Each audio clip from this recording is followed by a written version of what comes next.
नमस्कार, मैं हूं सलामत अली और स्वागत है आप तमाम लोगों का हमारे इस खास कार्यक्रम में, जहां पर आज हम पहुंचे हुए हैं वार्ड क्रमांक 223 के भिंडी बाजार इसे कहा जाता है।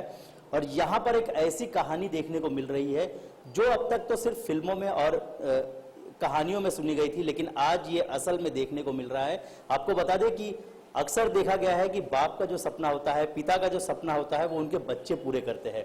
लेकिन यहाँ एक ऐसी कहानी है जहाँ पिता के गुजर जाने के बाद उनकी बेटी उनका सपना पूरा कर रही है। हम बात कर रहे हैं शाहिद शेख की, जो जिनका सपना था कि वार्ड क्रमांक 223 के लोगों की सेवा में उन्होंने अपनी जिंदगी दी और उनका यही सपना था कि वो यहाँ से नगर सेवक बने और तमाम लोगों की, जो यहाँ के लोग हैं, उनकी सेवा करे और साथ ही साथ उनकी जो भी जरूरतें हैं वो पूरी करे। लेकिन कहीं ना कहीं उनके गुजर जाने के बाद अब उनकी बेटी ने ये जिम्मा उठाया है कि उनके जो पिता का जो सपना था नगर सेवक बनने का, वो पूरा करेंगे। सबसे पहले हम उनके बारे में आपको बता दें कि वो पेशे से डॉक्टर भी है और साथ ही साथ उन्हें कई अवार्ड से नवाजा गया है। उन्हें गवर्नर अवार्ड तक मिला गया है और साथ ही साथ महाराष्ट्र में नंबर 1 की रैंक पर वो जो है वो अपने आप को वहां तक पहुंचाने में काबिल हुई थी। हमारे साथ मौजूद है, उनसे बात करेंगे। सबसे पहले आपका नाम जानना चाहेंगे और जानना चाहेंगे कि आखिर ऐसी क्या बात थी कि आपको लगा कि आपके पिता का जो सपना है वो आपको पूरा करना चाहिए। मैं डॉक्टर निदा फातिमा शाहिद अहमद शेख हूँ। देखिए, मेरे पापा का हमेशा से यही सपना था कि लोगों की खिदमत हो। डॉक्टर से हम खुद को आगे लेके जाए, हमारी फैमिली को लेकर आगे जाए, उतना बस नहीं होता, हमें दूसरों की भी हेल्प करनी चाहिए। इसीलिए क्योंकि पापा को सपना था, मुझे अब वो पूरा करना है। इसके अलावा बात करें कि ग्राउंड लेवल की, तो सोशल वर्क में आपके पिता की अगर बात करें तो लोग उन्हें नाम से जानते थे। जब भी यहाँ के लोगों को ज़रूरत होती है वो उनके पास आते थे और उनसे मदद लेते थे। बतौर डॉक्टर भी वो थे और यहाँ पर कार्यरत थे, डॉक्टर के तौर पर वो यहाँ पर काम भी करते थे। जब भी लोगों को ज़रूरत पड़ती थी वो हाजिर होते थे। अब आपके लिए कितनी बड़ी चुनौती होने वाली है, क्योंकि शायद आप सोशल वर्क में बहुत नई हो या आपने बहुत कम समय दिया होगा, तो ऐसे में वो जगह ले पाना कितना मुश्किल होगा आपके लिए? देखिए, मुश्किल तो बहुत है, क्योंकि मेरे अब्बू ने जितना काम किया था उतना ही करना मतलब बहुत बड़ी बात हो जाएगी। उसके आगे करने का तो मैं अभी बोल भी नहीं रही हूँ। बट ये है कि अब्बू के ताल्लुकात थे, अब्बू की बहुत ज्यादा पहचान थी, इसलिए उनके लिए ये सब काम करना उनको कठिन नहीं लगता था। हमारे लिए सब काम करना थोड़ा कठिन होगा। बट अगर मैं कॉर्पोरेटर बन जाती हूँ तो मैं भी कॉन्टैक्ट्स बनाऊंगी, मेरे भी थोड़े फ्रेंड्स हो जाएंगे, फ्रेंड सर्कल हो जाएंगे बड़े बड़े लोगों से, तो ये सब काम करना इंशाल्लाह मेरे लिए भी आसान हो जाएगा। इसके अलावा अगर मैनिफेस्टो की बात करें तो क्या कुछ प्लानिंग आपने की है, क्या कुछ तैयारियां की है कि हाँ इन बातों के साथ मैं जनता के बीच जाऊंगी और जनता से वोट मांगूंगी? जी हाँ, मतलब अब्बू के लाइन पे जो सब बातें हुई थी, वो सबसे पहले तो ये है कि हमारे यहाँ पे पानी का बहुत प्रॉब्लम है। हमारे यहाँ पे पानी 1 घंटा आता है, उसमें भी पानी स्टार्टिंग के टाइम पे तो गंदा आता है, इतना गंदा आता है कि अगर आप वो कलेक्ट करके रख लो, अगले दिन उसमें कीड़े पड़ जाएंगे। दूसरी बात यह है कि मुझे इसीलिए हमारे यहाँ पे साफ पानी करवाना है और पानी का फोर्स जो है हमारे एरिया में वो बढ़वाना है। उसके बाद हमारे यहाँ पे प्रॉब्लम है कि गटर की जो लाइनें हैं वो बहुत पुरानी हैं, बहुत ज़्यादा पुरानी, इसीलिए जो हमेशा पानी जो है वो टॉयलेट में, बाथरूम में अक्यूमुलेट हो जाता है। वो सब सही नहीं, वो सबसे अल्टीमेटली हम ही को हार्म होता है, हमको ही बीमार होना पड़ता है उसकी वजह से। तो इसलिए मुझे वो एक ठीक कराना है। उसके बाद क्योंकि ये बहुत ज़्यादा क्राउडेड एरिया है तो यहाँ पे पार्किंग स्पेस का बहुत बड़ा प्रॉब्लम है, तो वो एक इम्पॉर्टेंट है। एंड सबसे बड़ी बात यह कि हम जो मतलब भिंडी बाजार को अगर आप देखेंगे तो कहीं ना कहीं यहाँ पे गरीब लोग भी काफ़ी ज़्यादा रहते हैं, उनकी एजुकेशन के ऊपर कोई देखने नहीं आ रहा। यहाँ पे म्युनिसिपल स्कूल्स तो है पर वहाँ पे बच्चे नहीं हैं। आप इमामवाड़ा स्कूल ले लो, JR स्कूल ले लो, ये सब ऑलमोस्ट बंद होने के कगार पे, तो उसको भी रीस्टार्ट करना है। तमाम चीज़ें आपने बात की, ट्रैफिक की बात की, यहाँ पर पार्किंग की बात की, आपने पानी की बात की। कहीं ना कहीं काफ़ी मुश्किल टास्क होगा। और लेकिन वहीं दूसरी ओर आपके साथ में गुड्डू जी जैसे और साथ ही साथ एहसान जी जैसे और तमाम यहाँ के लोग आपके साथ मौजूद है, कहीं ना कहीं हिम्मत मिलती है आपको? जी हाँ, मैं खुद से तो कुछ नहीं कर पाती। अब्बू के जाने के बाद तो वैसे भी काफ़ी डर गई थी, बट यही लोग हैं जिन्होंने मुझे सपोर्ट किया है और जो मुझे आगे मतलब जो मुझे फॉरवर्ड लेके जाने के लिए कह रहे हैं। मतलब मैं खुद से नहीं जाती, ये लोग अगर नहीं होते तो शायद कभी नहीं जाती। तो आई एम रियली थैंकफुल कि ये लोग हैं एंड ये लोग मुझे इतना मोटिवेट कर रहे हैं। इसके अलावा एक चीज़ ये भी जानना चाहेंगे कि क्या आपने सोचा था कभी कि आप पॉलिटिक्स में आएंगे? आपने डॉक्टरी की हुई है, तो क्या आपने कभी सोचा था कि मैं कभी नगर सेवक बनूं या मैं कभी सोशल एक्टिविस्ट बनूं या मैं कभी इस फील्ड में आऊं?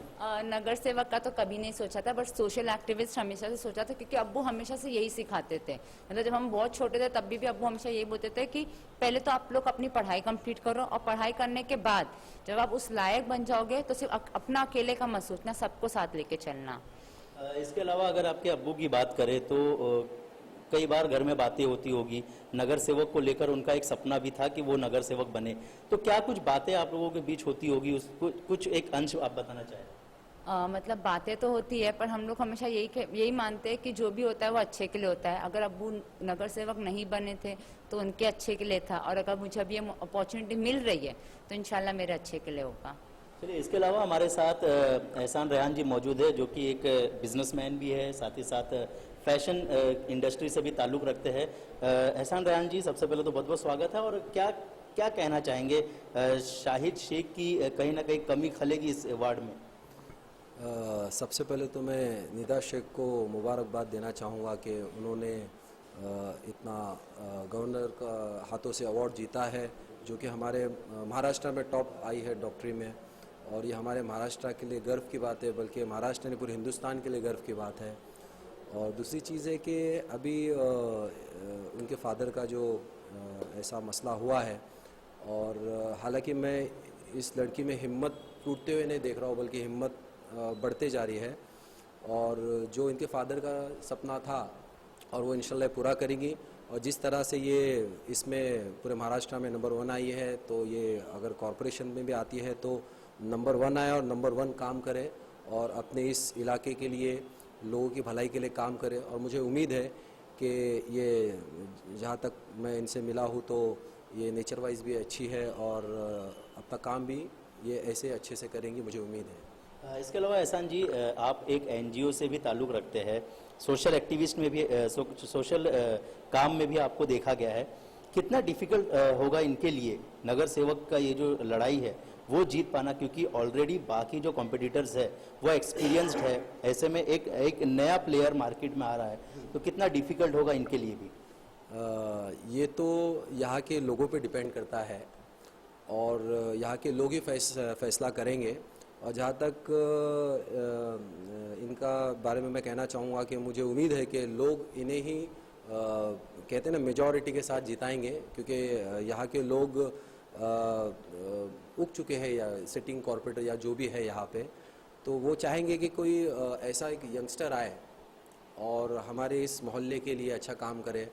और मुझे उम्मीद है कि ये अगर इलेक्शन में खड़ी होंगी तो इनका विन कंफर्म है जी। अच्छा, इसके अलावा शाहिद शेख जी की बेटी होना और साथ ही साथ एक पढ़ी लिखी डॉक्टर होना, एक ऐसा कैंडिडेट जनता के बीच जा रहा है, तो क्या आपको लगता है कि इसका बेनिफिट मिल सकता है कि एक पढ़ी लिखी लड़की है और साथ ही साथ शाहिद जी जिन्होंने बहुत पहले से ही सोशल एक्टिविस्ट का काम जो है वो किया था, लोगों की मदद के लिए, चाहे रात के 3 बजे की बात करें तो हमेशा ही वो तत्पर रहते थे लोगों की सेवा करने में, तो क्या उनका बेनिफिट इनको मिल सकता है? बिल्कुल बिल्कुल, जैसे कि एजुकेशन मस्ट है, और ज़्यादातर हमारे मुस्लिम तबके में देखा गया है कि एजुकेशन के लिए रोका नहीं कर पाते हैं लोग, लेकिन एजुकेशन इतना ज़रूरी है कि आज हमने देखा कि एक हमारी माइनॉरिटी से एक लड़की नंबर 1 आई है।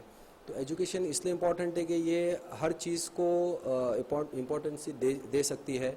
जैसे अगर ये कॉरपोरेटर बनती है तो अपनी आवाज़ हाउस में उठा सकती है, और चाहे वो एक की आवाज़ क्यों ना हो, तो यहाँ एक कॉरपोरेटर की जो आवाज़ होती है वो 4000 लोगों की आवाज़ होती है। तो मुझे उम्मीद है करेंगे, और एजुकेशन मस्ट है। एजुकेशन होने से ही लोग इनको, जितने भी यंगस्टर्स हैं, क्योंकि आप देखिए अकॉर्डिंग टू माय नॉलेज के 80% वोट यंगस्टर्स होते हैं, तो इनको मुझे उम्मीद है कि मेजॉरिटी के साथ वोट मिलेगा और इनके फादर का सपना पूरा करेंगे। इनके फादर का जो सपना है वो ज़रूर ये पूरा करे। इसके अलावा और भी लोग यहाँ पर मौजूद हैं, उनसे भी हम बात करेंगे। साथ ही साथ ये भी आपको बता दें कि शाहिद जी हमेशा ही ये मानते थे कि जनता की सेवा करना यही कहीं ना कहीं सबसे बड़ा धर्म होता है। और जात पात को और धर्म को लेकर जिस तरह से लोगों को बांटने के प्रयास जो है इन दिनों चल रहा है, उससे एकदम ही परे उनकी सोच हुआ करती थी। हमारे साथ गुड्डू आजमी जी भी मौजूद है। क्या कहना चाहेंगे? कहीं ना कहीं एक बड़ी चुनौती है, क्योंकि शाहिद जी की कमी कहीं ना कहीं वो तो खलेगी ही, लेकिन अब उनकी जगह पर उनकी बेटी जिस तरह से इस दौड़ में शामिल हो रही है, तो कितना डिफिकल्ट और कितना टफ होने वाला है। मैं आपको बता दूं कि मैं यहीं पर, मेरे माँ बाप का घर है, हम सारे भाई यहीं रहते थे, लेकिन मैं यहाँ छोड़कर नहीं गया। मैं यहाँ एक एक लोगों को जानता हूँ। और शाहिद भाई ने कहा कि एक मीटिंग अरेंज करो, तो मैंने आसिम भाई से कहा कि इस इलाके के सभी लोगों को बुलाता हूँ मैं, और सारे इलाके के लोग थे। हमने शालीमार में, हमको हॉल नहीं मिला, उस वक्त बच्चों का एग्ज़ाम चल रहा था, तो हमने शालीमार पर 200 आदमी बुलाया इस एरिया के। तो सभी ने कहा, आसिम भाई को बुलाया, हमने कहा एक मीटिंग लो और यहाँ एक ऑफिस हम खोलेंगे। ये जो ऑफिस खुली है, शाहिद भाई, मैं सब कोशिश करके, हमारे साउथ बॉम्बे में हमारी एक ऑफिस हो गई समाजवादी की। उन्होंने कहा कि मैं इलेक्शन लड़ूंगा, लेकिन मैं लोगों की खिदमत करूंगा शाहिद भाई। तो सारे लोग का हाथ उड़ा कि शाहिद भाई को ही सीट दो, क्योंकि इस इलाके में शाहिद भाई इतना मशहूर थे, मैं आपको क्या बताऊं। मेरे बहुत ही अच्छे दोस्त थे वो। मैं जब यहाँ से गुजरता था, मेरी यहीं ऑफिस है 5 मिनट, इनके घर से, इनकी ऑफिस से गुजरता था, बगैर मुझे चाय पिलाए, बिस्किट खिलाए जाने नहीं देते थे। जब भी आसिम भाई गुजरते थे यहाँ से, अपनी कुर्सी छोड़ देते थे, कोई भी आता था उनकी इतनी खिदमत करते थे। वो किसी को, उनको ये नहीं मालूम था कौन हिंदू है कौन मुस्लिम है, वो एक इंसान था। और वो रात को 3-3 बजे लोगों को, कैंसर के पेशेंट को जो लिख देता था वही पैसा लेते थे। इतनी अल्लाह ने उसको इज्जत दी थी। मैंने डीन से बात किया, जैसे कि लहाने साहब पूछ लीजिएगा, रो दिया उसने कि शाहिद भाई चले गए। किसी को यकीन नहीं होता था। और जिस दिन मैं बैठा था यहाँ पाव की दुकान में सामने, मेरे पास शाहिद भाई आए और उन्होंने कहा, गुड्डू भाई, मेरा एक ख्वाब है कि अभी लेडीज सीट हो गई, लेडीज सीट हो जाए। तो उन्होंने दुआ किया और 2 दिन के बाद ये सीट लेडीज़ हो गई।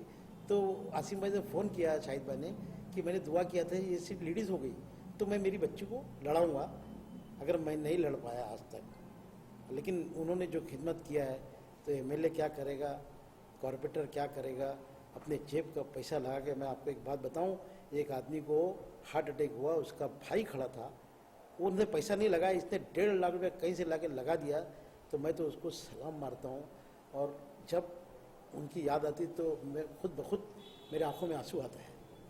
और मैं एकदम, हमारा फैमिली जैसा था। मेरी जो बहन है शन्नो, उनकी दवा लेती थी और उनका सारा काम शन्नो का शाहिद भाई देखते थे। कोई भी काम, शालीमार वाली जो मेरी बहन है शाहबुद्दीन भाई जो गुजर गए, तो वो उनसे ही रब्ता करती थी। कोई भी काम रहता था, वार्ड का, इसका कोई भी काम, शाहिद भाई बेचारे उठ के भागते थे। और जब डिस्प्ले में बैठते थे, कोई आता था तो डिस्प्ले छोड़ के भागते थे और लोग वेट करते थे और वो काम करके चले आते थे। मोटरसाइकिल पे बैठा कर लेके जाना। हार्ड वाले को आप उनसे पूछ लीजिए, जो नागपड़े की कॉर्पोरेटर थी, क्या नाम, उनके हस्बैंड को हार्ट अटैक आया, तो इसने अपनी मोटरसाइकिल पे बैठा के ले गए। हाँ, तो उनके बारे में आप किसी से भी पूछिए, तो कोई उनके बारे में गलत नहीं बोलेगा। वो एक इंसान था और इंसानियत थी उसके अंदर, और लोगों का काम करता था। आज पूरा इलाका हमारा रो रहा था कि शाहिद भाई, जितने डॉक्टर हैं सब उनकी मदद लेते थे। यहाँ जितने भी डॉक्टर हैं, पूछ लीजिए उनसे। हमारी एक मीटिंग हुई थी, उसके अंदर निदा, आसिम भाई सब थे। लेकिन ये एक वाक़या हो गया कि अल्लाह ताला को बुलाना था, और सब हम लोग ने यहाँ तैयार किया, ऑफिस तैयार किया। अब बोले हम लोग कन्विंसिंग के लिए सब समय निकालेंगे और सबको काम बांटेंगे। अब निदा बेचारी अकेले पड़ गई है, लेकिन उसके अब्बा नहीं हैं, लेकिन हम लोग उसके साथ में हैं। हम लोग जितनी कोशिश होगी, और जहाँ हम लोग जाते हैं लोग निदा को बोलते तुमको वोट देंगे, क्योंकि निदा अभी फर्स्ट उनके अब्बा मरने के बाद उसको अवार्ड कितने दिन के बाद मिला बेटा? 28 डेज बाद मिला, 1 हफ्ते बाद पता चला। हाँ, लेकिन इतनी सब्र वाली बच्ची है ये कि शाहिद भाई जब हॉस्पिटल में थे, बोले मैं अच्छा होके आ जाऊँगा, और उनको मालूम है कि कैंसर हो गया, पूरा फैल गया था, तो केमो दे रहे थे। तो एक दिन अचानक दर्द हुई, शाम को, रात को घर पे भी नहीं आए, और 4 बजे उनको इसके अलावा आपके बहुत अच्छे दोस्त, बहुत अच्छे मित्र माने जाते थे। तो कोई ऐसी यादें जो आप शेयर करना चाहे, आपके और उनके बीच की जो बातें होती थी, जो नोकझोंक होती थी, जो मस्ती मजाक होता था, कोई एक चीज़ शेयर करना चाहेंगे आप? मैं जब आता था तो खूब मजाक मस्ती होती थी। पेशेंट थोड़ा बाहर बैठ जाते थे, अंदर हम लोग खूब मजाक मस्ती करते थे और बोलते थे यार तुम आजकल आ नहीं रहे हो। तो मैं बहुत फ्रेश हो जाता था वहाँ बैठ के, क्योंकि उनकी बातें इतनी अच्छी लगती थी। और वो कोई भी हो, चाहे छोटा हो बड़ा हो, हमें सबके साथ एक जैसा मिलते थे। और कभी भी वो आदमी अपने आप को ये नहीं समझा कि मैं बहुत बड़ा आदमी हूँ, मैं लोगों का काम कर रहा हूँ, चुपचाप काम करता था। आज तक किसी को मालूम था, मरने के बाद एक एक बात मालूम पड़ी उसकी। तो बहुत अफसोस हो रहा है कि हमारा एक भाई चला गया, हमारा एक जो सहारा था वो चला गया, हमारे इलाके में जो गरीब लोगों का काम करता था वो चला गया। सारे लोग, बहुत से गरीब लोग तो रोते हैं, चुपचाप वो काम करता था, हम लोगों ने मालूम। मरने के बाद मालूम पड़ा। अल्लाह इनके बच्चे सब माशाल्लाह, ये डॉक्टर है, दूसरा एक बच्चा डॉक्टर है और उसने संभाल लिया है। मैं यही चाहूँगा कि इनकी जो भी मुसीबत है अल्लाह ताला उनकी दूर करे। ये अचानक मौत हो गई है, जाना तो सबको है, लेकिन इस तरह की मौत सुनकर बहुत अफसोस होता है। बस इसके आगे आप चाहिए तो वहाँ लोगों से पूछिए, किसी से पूछिए, कोई एक आदमी अगर डॉक्टर के बारे में गलत बोल देगा तो मैं ये इलाका छोड़ दूँगा। अच्छा, इसके अलावा ये भी जानना चाहेंगे कि जब उनका सपना था, जो उनके पिता का जो सपना था कि इनकी बेटी को जो है वो नगर सेवक बनाया जाए, वो खुद भी ये दुआ मांगते थे कि ये जो वार्ड है वो लेडीज हो जाए, तो ऐसे में अब वो नहीं है, तो आपके ऊपर भी कितनी जिम्मेदारी बन रही है? नहीं, आसिफ मैंने कहा है कि ये मेरी बेटी जैसी है, अगर ये जीत गई तो मैं इसको मेयर बनाने की कोशिश करूँगा। ये उनके मुंह का लफ्ज़ था, बेटा तुम थी मैं था, हम लोग एकदम सच बात और एकदम सच्ची स्टोरी आप ये दे रहे हैं, कहीं से कोई बात गलत कर ही नहीं सकते हम लोग। और उसके उनके मरने के बाद इतनी भीड़ तो मैंने आज तक कोई मैयत में नहीं देखा था। बड़े कब्रिस्तान में उनको गाड़े गए, पूरा ये इलाका आंखों में आंसू, जितने यहाँ के टीचर, जितने सोशल वर्कर और यहाँ के जो मौलाना लोग ने भी कहा कि हम एक प्रोग्राम करेंगे और हम आपको सपोर्ट करेंगे। हिंदुओं ने भी कहा कि हम आपको ही सपोर्ट करेंगे। अब आगे अल्लाह की मर्जी है, जीते या हारे, जंग तो लड़ना ही है। अच्छा, इसके अलावा अगर प्रैक्टिकली बात करें तो कई और भी पार्टियां हैं जो चुनावी मैदान में उतर रही है, तो ऐसे में किस तरह से इनको आप हिम्मत देंगे और क्या कुछ स्ट्रेटेजी आपकी होगी ताकि लोगों के बीच जब ये जाए तो लोगों का भरोसा जो है वो फिर एक बार इन्हीं पर बना रहे, जिस तरह से इनके पिता पर भरोसा बना? ये चाहती है कि मैं अगर कॉर्पोरेटर बनूं तो मैं मेरे लिए काम नहीं करूंगी, मेरे घर के लिए नहीं करूंगी, मैं लोगों के लिए करूंगी। मैं हॉस्पिटल का काम करूंगी, मैं गटर को साफ कराऊंगी, मैं पानी के फोर्स को बढ़ाऊंगी, क्योंकि हमारे यहाँ 3-4 दिन पानी बंद हो जाता है, बड़ी प्रॉब्लम होती है, मारा मारी होती है, ये होती है, लेकिन पानी नहीं आता है 3-4 दिन। महीने में ऐसा 1-2 वाक़या होता है और 1 घंटा पानी छोड़ते हैं। फैमिली रहने वाली 12 है, अब टाकी छोटी है, ख़त्म हो जाती है, वार्ड में फ़ोन करो कोई जवाब नहीं।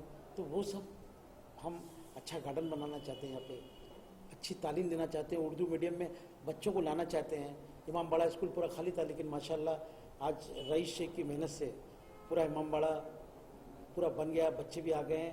पहले एक बच्चे नहीं थे, एकदम भूत जैसा था, आज माशाल्लाह 400-500 बच्चे उर्दू मीडियम पढ़ रहे हैं। और उनकी मैं चाहता हूँ कि जो गोंडी से आते हैं बस की फ़ीस माफ़ करा दूँ, वो मैं कोशिश करूँ। इसके अलावा हमारे साथ आपको बता दें कि शाहिद जी के बड़े भाई भी मौजूद हैं, उनसे भी हम बात करेंगे। आपसे जानना चाहेंगे, क्या कहना चाहेंगे? कहीं ना कहीं आपके जो छोटे भाई थे, उनका एक सपना था कि उनकी बेटी जो है वो नगर सेवक बने, तो किस तरह से आप देखते हैं और किस तरह से याद करते हैं अपने भाई? नहीं, असल में मैं तो यहाँ पर था नहीं, करीब 35 साल मैं अब्रोड में था, उनसे मतलब इतना वो नहीं था। लेकिन इतना है कि जैसे आज मैं जिन लोगों से मिल रहा हूँ तो मैं समझ रहा हूँ मतलब उसने जो है जितनी मतलब खिदमत किया है, बहुत किया है। मतलब अपने हिसाब से जो मतलब बिना किसी ओहदे के रहते हुए उसने इतनी खिदमत लोगों की किया है। अगर उसके पास ओहदा रहता, उसकी मतलब ख्वाहिश थी कि मतलब मैं इलेक्शन यानी लड़के जो है यहाँ का जो कॉरपोरेटर बनूँ, लेकिन खैर वो ख्वाहिश तो अधूरी रहेगी। लेकिन आखिरी उसका जो सपना था कि अगर ये वार्ड जो है लेडीज़ हो जाता है तो मैं निदा को खड़ा करूँगा।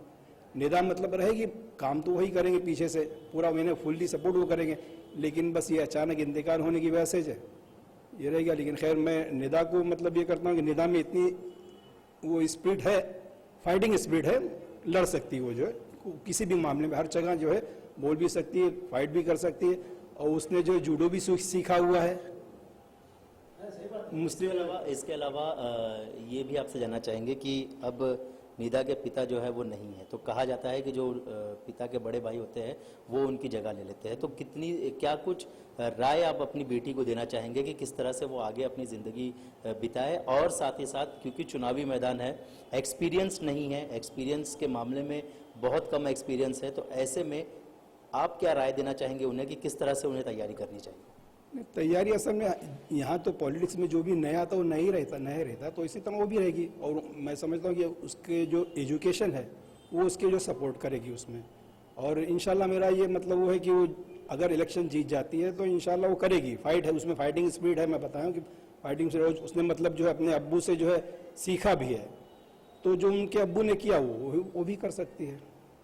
इसके अलावा लगातार तमाम लोग हमारे साथ मौजूद हैं, और कहीं ना कहीं शाहिद जी की बात करें तो लोग उनकी छवि जो है वो उनकी बेटी में ज़रूर देख रहे हैं, और कोशिश यही की जा रही है कि जो लोग उन्हें पसंद करते थे वो उनकी बेटी के लिए भी वही काम करें, और जिस तरह से वो काम किया करते थे, चाहे बात की जाए दिन की या रात की, हमेशा ही वो तत्पर रहते थे लोगों की सेवा करने के लिए। अब भी कहीं ना कहीं वो सपना लोगों के बीच है कि उनकी बेटी भी वो जो काम जो वो किया करते थे वो काम उनकी बेटी करे। हमारे साथ एहसान जी लगातार मौजूद है। एहसान जी, एक चीज़ ये भी जानना चाहेंगे कि जब हम पॉलिटिकल पार्टीज़ की बात करते हैं तो कहीं ना कहीं वो जो इमोशंस होता है वो बढ़ जाता है। कई ऐसी पार्टीज़ अब मैदान में आ रही है, और कई सारे लोग हैं जो पार्टियों के बीच फैसला नहीं कर पा रहे हैं इमोशनली। तो जब हम बात करें तो एक व्यक्ति की बात करें तो व्यक्ति की जो रिश्ते होते हैं उसके जरिए तो वोट आ जाते हैं, लेकिन जब पार्टी की बात करें तो कहीं ना कहीं वोट बढ़ जाता है। तो ऐसे में क्या कुछ तैयारी होगी कि लोग समाजवादी पार्टी को चुनें? देखिए, मैं कहना चाहूँगा कि लोगों ने हर पार्टी को वोट दिया है, और जैसे चाहे वो हर पार्टी हो, शिवसेना हो, कांग्रेस हो, बीजेपी हो, और समाजवादी की जहाँ तक मैं बात करूँगा तो ये पार्टी भी काफ़ी मेहनत कर रही है, और कॉरपोरेशन में जो ये लोग अपने कैंडिडेट को रखेंगे वो भी काफ़ी मेहनत करेंगे। लेकिन जहाँ तक देखा गया है कि वो वोट जो है, चाहे वो समाजवादी को हो, शिवसेना को, कांग्रेस को हो, कुछ वोट जो है वो जेन्युइनली आते हैं, और कुछ वोट बिकॉज मैं कोई राजनीति से ताल्लुक़ नहीं है मेरा, पहले कह देता हूँ, कोई राजनीति से, लेकिन जहाँ तक मैंने देखा है समाजवादी अच्छा काम कर रही है ये इलाके में, कुछ कॉरपोरेटर्स है, और बॉम्बे में, मुंबई में काफ़ी जगहों पे है, तो असर होगा। इसके अलावा क्योंकि हमारे पास समय की कमी है, आखिरी में क्या अपील करना चाहेंगे लोगों से कि वो क्यों निदा को वोट दे? अच्छा, वोट के लिए सबसे पहले तो अपील ये करूँगा कि निदा ने जो इतना अच्छा काम किया है वो तो फर्दर चीज़ है। निदा ने जो इतना अच्छा काम किया है तो सारी जो लड़कियां हैं या लड़के हैं वो भी ऐसा करे तो इसी की तरह नंबर 1 पे आए, और इन्हें इसलिए वोट दे कि मैंने पहले ही कहा है कि ये जो इनका जो नेचर है और इनका जो इन्होंने जो काम किया है, फिर वो एजुकेशन का हो या राजनीति का हो, तो ये दोनों चीज़ों में मुझे उम्मीद है कि इसमें तो नंबर 1 आ ही गई है और राजनीति में नंबर 1 आएंगी, तो ये इनको अपना आइडल माने जो यंगस्टर्स है, और इनको वोट दे और अपने इलाके को कामयाब करें। चलिए, इसके अलावा निदा, जाते जाते आप क्या अपील करना चाहेंगी लोगों से कि लोग आपको क्यों चुने? देखिए, मैं इसलिए चाहती हूँ क्योंकि पहली बात तो ये कि ये मेरे अब्बू का सपना था, इसलिए मैं सच्ची चाहती हूँ कि मैं ये इलेक्शन जीतूँ। और मैं लोगों से इसलिए मतलब रिक्वेस्ट करना चाहती हूँ क्योंकि मेरे अब्बू ने जिस तरह काम किया था, अब मुझे प्लीज़ सिर्फ एक अपॉर्चुनिटी दें कि मैं अपने अब्बू जैसा आपको काम करके दिखा सकूँ। अगर मैं काम नहीं कर पाए तो अगली बार मैं कभी मांगने नहीं आऊँगी वोट, ये मेरा वादा रहा है। इसके अलावा राजू जी, गुड्डू जी, आप क्या अपील करना चाहेंगे लोगों से? मैं क्या अपील करना चाहता हूँ कि 15 साल पहले जब मैं कॉर्पोरेटर था नागपाड़ा का, तो मैंने साउथ बॉम्बे का मैं डिस्ट्रिक्ट प्रेसिडेंट था, मैं 5 कॉर्पोरेटर साउथ बॉम्बे में लाया था। नाम नहीं बोलना चाहता हूँ। हम जहाँ से खड़े थे तीनों माले पे हम जीते थे, रज़ाक काजी, अयूब पियान, मैं, अखलाक अंसारी, इस साउथ बॉम्बे में बड़ी मेहनत किया था मैंने। वो लोग ने ईमानदारी के साथ कहा था कि हम पार्टी नहीं छोड़ेंगे, लेकिन सारे के सारे छोड़ के चले गए। फिर भी अल्लाह का शुक्र है कि हम पीछे नहीं हटे। हमने कभी ये नहीं सोचा कि हम, लेकिन आसिम भाई जैसा आदमी, मैं आज उसको सैल्यूट मारता हूँ कि रात को रात नहीं देखता, दिन को दिन नहीं देखता। एक दिन में वो 25-25 मीटिंग यूपी में करता है, और स्कूटर पे चले जाता है, ट्रेन में चले जाता है, बड़ाई मारने की तो आदत है ही नहीं इसके अंदर। और जहाँ फसाद होता है तो वहाँ पहुँच जाता है और कमिश्नर को बोलता है अगर तू चाहेगा तो फसाद नहीं होगी। आपको मैं बता दूँ 10 साल पहले की बात है, ये अबू आसिम आज़मी जा रहे थे रमज़ान में, सब गाड़ियाँ जा रही थी, गए कमिश्नर के पास, बोले कमिश्नर ये फसाद होना नहीं चाहिए, सब मेरे भाई हैं हिंदू। बोले 10 मिनट में फसाद रुकना चाहिए। उनके साथ बड़े बड़े नेता थे, मैं नाम लेना नहीं चाहता हूँ किसी का, लेकिन मैं आज सैल्यूट मारता हूँ अबू आसिम आज़मी को, जो अपना बिस्तर छोड़ के एक एक दिन में, रात को रात नहीं देखता, दिन को दिन नहीं देखता, यूपी जाता है सुबह में, शाम को वापस आता है, फिर दूसरे दिन पंजाब जाता है, फिर उसके बाद पूरे बम्बई का दौरा करता है, ट्रेन नहीं देखता है। और जब उनके साथ कोई चलता है तो वो थक जाता है, लेकिन वो नहीं थकता। उसने कसम खाया था कि मैं बम्बई के अंदर चाहे वो हिंदू हो या मुस्लिम हो, मैं फसाद होने नहीं दूंगा, मैं एक अच्छा माहौल बनाना चाहता हूँ। तो मैं यही चाहता हूँ कि अल्लाह ताला अबू आसिम आज़मी ने बहुत सब्र किया है, अच्छे अच्छे नेता बनाए उसने, सब छोड़ के पार्टी चले गए। इस साउथ बम्बे में हमारे 22 कॉरपोरेटर थे और एक हमारा एमएलसी था और एक हमारा मिनिस्टर था, सारे छोड़ के चले गए। लेकिन हम पीछे नहीं हटेंगे, किसी न किसी दिन हम तो आएंगे। और हमारे 22 कॉरपोरेटर थे, लेकिन सारे चले गए, क्यों गए मैं नहीं जानता। सबों ने कुरान पे हाथ रख के कसम खाया था। मैं भी कॉरपोरेटर था उस टाइम, 22 कॉरपोरेटर थे हम लोग। उसके बाद भी हम लोग कॉरपोरेटर बने, वो भी छोड़ के चले गए। अब जो आएंगे माशाअल्लाह ये अल्लाह की देन है, जब फैसला नीचे से नहीं होगा तो ऊपर से होगा। निदा पढ़ी लिखी है, नागपाड़े पे खड़ा है, इन्हीं किताब घर का लड़का, वो भी पढ़ा लिखा है, क्या ना वसीम। और आपको मैं बता दूं रईस शेख, जिन्होंने मदनपुरे में बस बड़ी ख़त्म करा के छोटी बस चालू करा दिया, किया ना, ऐसा ऐसा काम किया वो लड़के ने कि आपको मालूम है कि अमेरिकन कॉन्सुलेट से मिलने आया था।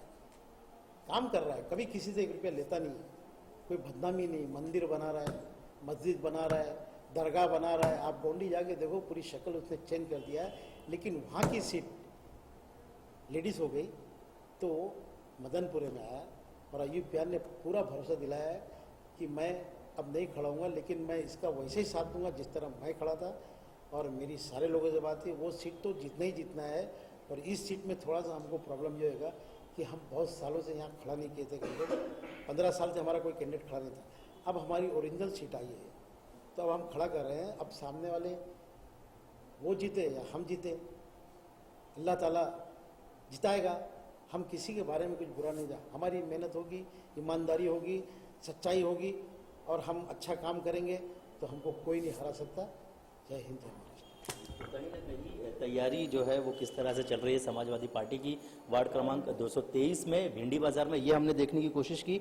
और जिस तरह से महाराष्ट्र में पढ़ाई के मामले में निदा फर्स्ट आई है, कोशिश यही होगी कि वो भी जिस तरह से राजनीति में आई है तो राजनीति में कहीं ना कहीं वो भी यहाँ पर भी फर्स्ट आए।